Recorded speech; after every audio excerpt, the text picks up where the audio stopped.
Wanakuambia katika kutembea sisi angalau tumeokota na neno la Mungu. Tumeokota. Sasa wengine wanafikiria geti kuokota magari. Okota na neno. Nilikwambia mapema. Angalia tu neno linavyopiga mwana. Watu wanapiga mwana majungu.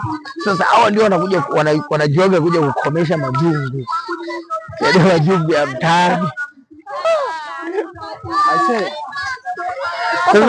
Umeona jinsi wewe nikwambia hivi, umeona jinsi wanavyohubiriwa.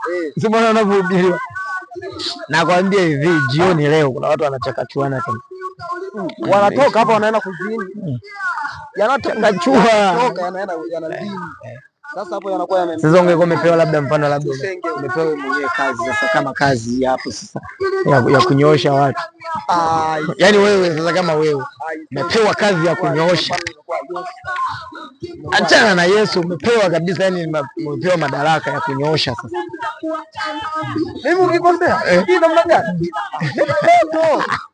Wewe unafikiri ungekuwa unafanya mambo ya kijinga kama unakuja unaletewa mtu analeta hujamlipia nauli hujampa nilifuta yenyewe ya mtanda sasa hatari za lakini mamtu analetewa nani. Kwa hiyo moto ungewekea wapi? Yaani kwa Tanzania mfano kwa Tanzania moto ungeweka Dodoma hapo katikati hapo. Ningeweka Dodoma hapo katikati hapo. Dodoma bwana kadiri wa kura niwe na wafikisha hapo na wao kuna wafikisha hapo. Najenga bonge la moto. Babu wewe. Balangu mkaa lazima uishi.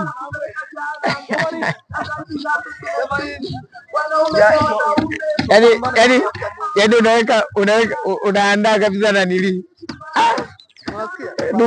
Duka la moto. Pambana kumtafuta Mungu. Hilo hapo ndio. Oh my God. Dogo umenichekesha sana. Hapo unapambana na unatengeneza kabisa na nilia.